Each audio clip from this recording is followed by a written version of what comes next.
Hello and welcome to True Crime Rocket Science, coming to you from an unusual location, the Wild Coast. The sea is right behind me.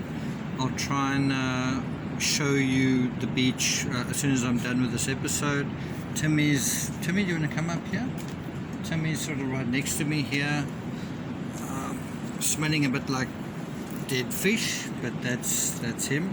Anyway, he's had a pretty good couple of days. In this episode, we're going to deal with the Barry Morphew case, and specifically that this could actually win the case for the defense, right? This particular area in terms of the legal narrative, the legal argument. So, is there any absolute incontrovertible evidence that Suzanne Morphew is no longer alive? Well, if there isn't, if there's no proof that she's no longer alive, how on earth do you begin to prove claims of murder? How on earth do you surmount that obstacle? So if you can't prove that she's not alive, how on earth do you prove murder, right? In the Madeleine McCann case, the argument has been, if there isn't any proof of death, she must be alive, right? The absence of evidence of death means that someone has to still be alive. And that argument seems to have been successful for the past 15 years. For my part, if someone disappears completely for several weeks or months, such as in the Summer Wells case, it's pretty clear, as far as I'm concerned, that foul play or a cover-up is likely. The question is, can you prove it in court? And to me, if someone's disappeared without a trace for weeks at a time, months at a time, with absolutely no evidence of that person being alive, no use of money, no use of their passport, no cell phone being used either, that person isn't coming home safe and sound. That seems pretty clear. But if Barry's defense can convince the jury that there's absolutely no evidence of death, like absolutely no evidence of death, or that there's reasonable doubt regarding, for example, the scents found by the dogs, they could well snooker the prosecution in the courtroom. So what do you think? Is part of the defense's strategy to winning that argument, is it making sure that the dog handler in this particular case, in the Morphew case,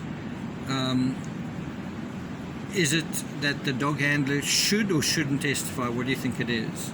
So do you think Doug Spence's testimony would help the defense or hinder the defense? Do you think it would help the prosecution or hinder the prosecution? It's quite an interesting question. And so if you go to the article from, I think it's Law and Crime, they actually deal with this particular question. I'll see if I can put a link to this article in the description.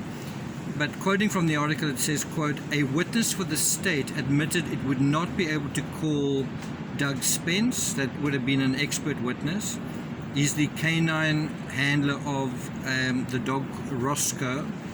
According to Judge Lama's ruling, and this is according to the article, the state said that Roscoe did not pick up a hit on or around Suzanne Morphew's abandoned bike. So that's quite a strong argument that the bicycle was staged. The mountain bike was staged and sort of planted there. The fact that Suzanne's scent isn't found around the bike. If you could prove that, you've got quite a convincing argument that there's some foul play possibly underway here, right? And so the problem with that is the state was hoping to argue that the dog's alleged failure to pick up Suzanne's scent was proof that the bike had been hidden by someone else. And from there you can start ushering in your scenario that this is a staged crime and so on, that it is a crime. that what we're dealing with here is foul play and a crime. According to the article, it says during a recent hearing, the court allowed the defense to call the dog handler, and they wanted to find out what information had come from the dog itself, from Roscoe. According to the article, quote, it turned out, according to Spence's testimony and body camera footage admitted into evidence, that Roscoe did pick up Suzanne Morphew's scent on the nearby South Arkansas River. So just think about that. Based on what the defense has been claiming, although it seems like her scent wasn't around the bicycle, her scent was apparently found on the river. And so the dog pulled Spence downstream, but lost the scent at a log, right? So apparently the dog did find Suzanne's scent there. Now, one could argue that if her scent was found, that it was her scent left previously because she lived in the area, right? But nevertheless, this is already creating confusion and thus reasonable doubt, right? So to continue, the article states here that the prosecution backtracked by claiming that the dog kept trying to go in the direction of the Morphew home but could not get there due to a creek. But then Judge Lama wrote the following: this was false based on testimony and evidence presented at the hearing. Indeed, Mr. Spence, the dog handler, unequivocally testified that had Roscoe picked up a scent across the creek or in the creek, he would have pulled the handler right into the creek behind him and even crossed the creek if necessary. According to Doug Spence, his dog did not go into the creek because it did not alert to the scent of Ms. Morphew in that direction or vicinity. Roscoe simply lost the scent. So as you can see, there's some kind of discontinuity between what the prosecution is saying Roscoe found and didn't find, and what the defense was saying was found. And the judge, what's important is that the judge felt that what the prosecution inferred from Roscoe and the handler is not what he actually testified to when he was examined directly by the defense. And so going a little bit further, and this is again from Judge Lama's ruling, he said, quote, Mr. Spence unequivocally denied that his dog was attracted to the water or the direction of the Morphew home. And so this is the bottom line. It is unequivocally clear, Mr. Spence unequivocally denied that his dog was attracted to the water or the direction of the Morphew home. Judge Lama added that it is abundantly clear that the people, this is important, the prosecution failed to consult with Mr. Spence, an endorsed expert, prior to making their expert disclosures. So in other words, that what they're accusing the prosecution here is of making uneducated inferences about an expert that are actually technically not true. And so you can see that this dog handler's testimony is kind of inadmissible, or certainly not going to be of much use to the prosecution. And so I don't think they've actually called him as a witness. So in terms of Doug Spence, the defense seems to have the upper hand in terms of raising reasonable doubt, where they can actually use his evidence to their advantage. And then this is the part that's really fundamental in terms of this testimony. And again, it's from Judge Lama. He said, quote, the people's expert disclosures contained inaccurate statements authored by Sergeant Plackner and the district attorney, who in turn drew additional inferences based upon statements that were never correct in the first place. Mr. Spence's testimony is potentially exculpatory. At a minimum, it does not lend support to the people's theory that Mrs. Morphew was never there and that Mr. Morphew staged a crash scene. According to Mr. Spence, Roscoe picked up Mrs. Morphew's scent at the scene. Let me say that again. According to Mr. Spence, the dog handler, Roscoe did pick up Mrs. Morphew's scent at the scene. Now, I don't know whether you can say at the scene is in the river. I don't know whether you can say right around the bicycle the dog didn't pick up a scent, but he did at the river. I don't know if you can make that argument. Anyway, coming back to the original question, is there any evidence that Suzanne Morphew is no longer alive? The Roscoe alerts are clearly a potential problem for the prosecution. But what about the 3 cadaver alerts on the bobcat? That I think is mentioned in the affidavit. What about that? So are we going to see another dog handler talk about that? Is there going to be another dog handler that is part of the prosecution's case? If not, then you might have a problem.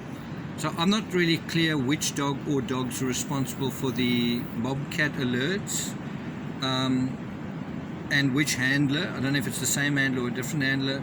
If a cadaver dog alerted anywhere on or near the property, the prosecution could argue there is some evidence that Suzanne's no longer alive. So that is going to be in the jury's mind, that there is some evidence that she's not alive.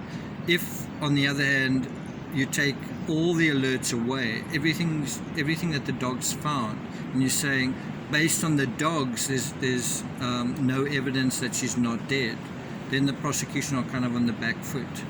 And the defense have quite a strong argument that we don't even know if she's not alive. So how on earth can you then take it to trying to prove a murder, right?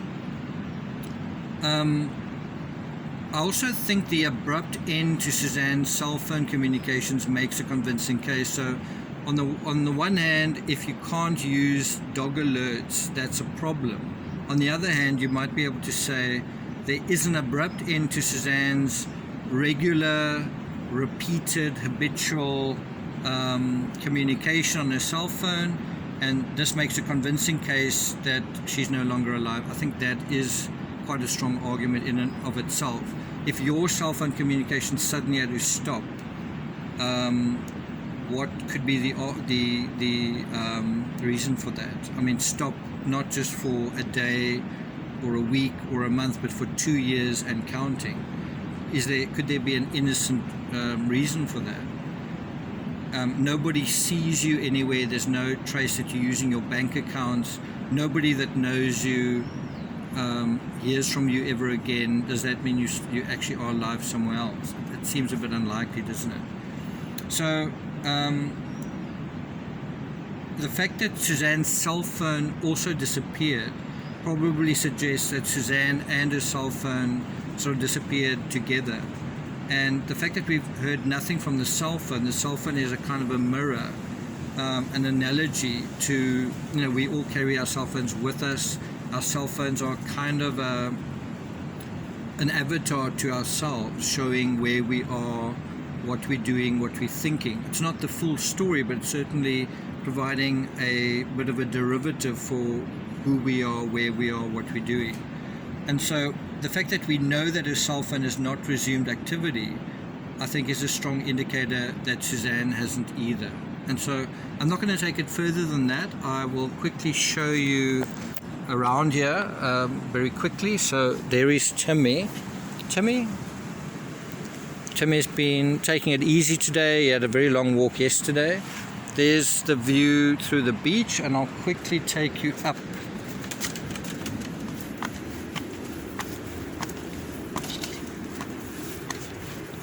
The swimming pool is that way. Okay, come Timmy, let's go quickly.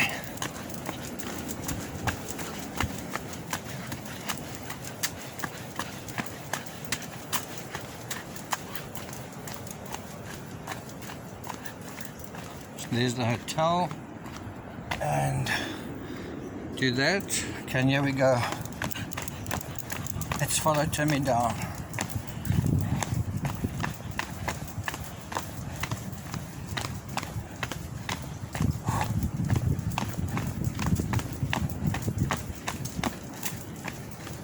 Whew. There's the swimming pool.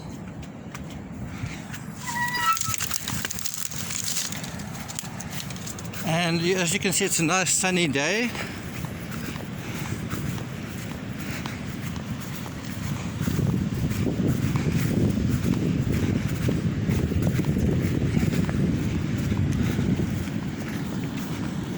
Someone tanning on the beach.